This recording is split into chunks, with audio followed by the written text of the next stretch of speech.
the biggest panic, the biggest damage that we are seeing from the Ukraine war, outside of Ukraine, obviously, is in China.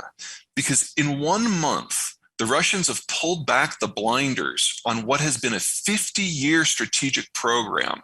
The idea that China can become the global power with American sponsorship, with American indifference, that it can take Taiwan, that it can intimidate Japan, that it can dominate all of East Asia, and yet not suffer economically at all. It was always ridiculous, but now it's been shown to just be absolutely stupid. Now, the question moving forward, of course, is what's the next thing the United States is going to care about? And considering how erratic our politics have been for the last 15 years, that's a tough question, but it's something that every single country that trades now has to obsess about if they want to continue doing anything along the lines that they thought they could. And the yuan is only traded internally because it's the most manipulated currency in history. The euro confiscates bank deposits to pay for bailouts.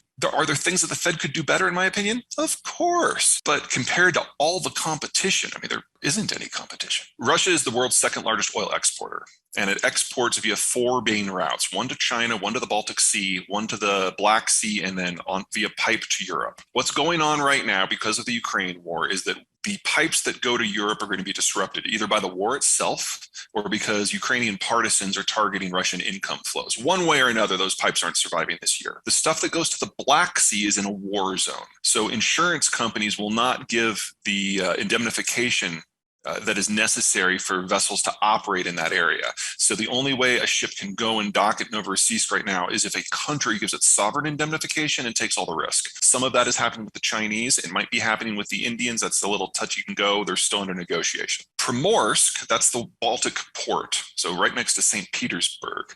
That is not in a war zone. So you can get insurance to go to Primorsk. However, ship captains, for the most part, are refusing to go, and European dock workers are refusing to unload the cargo when it arrives. So that is still in use, but not nearly as much, maybe a quarter of what it used to be before the war started. And then the final pipes either terminate Pacific coast near Vladivostok, or there is a short spur line that goes down into Docking in northeastern China. The western 3, Black Sea, the pipes to Europe, Baltic Sea, those are interconnected to a degree. So if there's a problem at one port or on one pipe, they can redirect some, less than a third, but some of the crude to other places. It is completely disconnected from the eastern pipes that go to China and Japan. So if all the stuff in the West is shut down, which is what I think is going to happen, none of it can go east. The rail line is already operating beyond capacity. The pipelines are already full. You would have to build a fundamentally new infrastructure from the fields in northwest Siberia to Chinese population centers. That is greater than the distance from Miami to Anchorage, most of which is through virgin territory that is very rugged. That's a 10-year program, minimum, even with the Chinese building it. So one way or another, we are looking at those Western flows, which add up to 4 to 5 million barrels a day, going offline. There's still about 1.5 million barrels refined product that might go out, but most of that is going out via rail. So that'll be a little trickier to disrupt. I figure the Europeans can maybe disrupt half of that if they really want to. But we're looking at the single largest removal of crude from the market ever. And in proportional terms, it's going to have a shock somewhat similar to World War II. And that assumes that there are no downstream effects anywhere. Because we have insurance companies not doing it, shipping companies not doing it, dock workers not doing it, and now Halliburton, Baker Hughes, and Schlumberger have pulled out, and they do the technical work that makes a lot of this possible. All the super majors are gone. We even have a couple of major projects out in Sakhalin that are probably just going to die because the Russians can't make those projects work by themselves. Most of the oil and gas out of that goes to China. So we're actually looking at an environment where the Chinese see reduced flows rather than increased, as Russia is just melon scooped out of the market. I would say there are 2 kind of main threads here. The first one is at the end of World War II, the Americans changed how the world worked. We created free trade and globalization and told everyone that they could participate in any market anywhere without military escort. They could access our market if in exchange they formed an alliance with us against the Soviets. We bought an alliance, and we guaranteed as part of that alliance their energy flows. So the primary reason that the US has been so bogged down in the Middle East for so long was because we had to in order to keep our alliance fueled. If the Middle East would have gone offline, the European alliance would have shattered and the Soviets would have walked away with Europe. That was the logic. Post-Cold War, we kept holding up the ceiling. We kept up our end of the deal, but there was no boogeyman. So people went their own ways. And in many times, that meant that they started signing deals with the Russians. It's kind of thread one.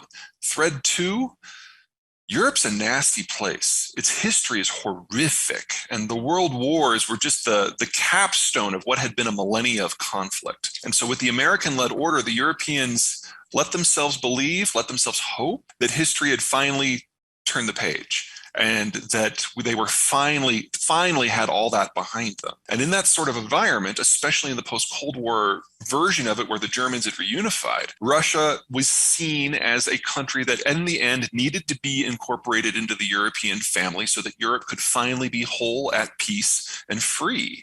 It didn't work. And so we're dealing with a lot of shattered dreams in Europe right now, right alongside with the war, because a lot of people's guiding ideology and hopes for the future died on February 22nd when the Russians moved in the tanks. And so one of the reasons I think that the European response has been so vitriolic is that they're not just disappointed here. They feel betrayed, that their whole idea of what could happen isn't going to happen anymore. And in their mind, it's very clear who's at fault. The last time the Russians interfered with exports from the former Soviet Union, it was 2010. And they had had a bad harvest and a drought and a lot of fires in Western Siberia where they grow a fair amount of their wheat. So they blocked exports for a couple of months. That drove global wheat prices up by a factor of 2. Remember, food, especially base commodities like wheat, have inelastic demand. So it doesn't take much of a disruption in supply to make prices go bonkers. In their primary export markets, which are the Middle East, prices tripled. And that triggered the series of coups and revolts and wars that we now come to know as the Syrian Civil War and the Arab Spring. So, small amount disrupted, prices tripled in the Middle East, doubled globally, big deal. We're still feeling the effects of that. Oh, this is going to be so much work. So Russia is the world's largest wheat exporter, and most of their wheat is exported via Novorossiysk, the port that can't be accessed right now. And Russia, the world's largest wheat exporter, has invaded Ukraine, the world's 5th largest wheat exporter, and they are making a drive for the city of Odessa, which is where the Iranians offload all of their wheat. So we're looking at 2 of the top 5, maybe not vanishing. Well, Ukraine's vanishing from the market. Ukraine's going to be a net importer this year. They can't plant anymore. But a lot of the Russian production is not going to be able to make it to the global market. Only if they can rail it to you can you still get it. So Iran's probably okay. There's going to be a little bit more maybe going to China, and that's everybody. Everyone else who relied upon Russian wheat, you're just out of luck. And if you relied on Ukrainian wheat, it's just gone and it's not coming back this decade. That's all piece 1. That's just piece 1. We had a phosphate and a nitrogen fertilizer shortage globally when this all started. You need natural gas to make nitrogen.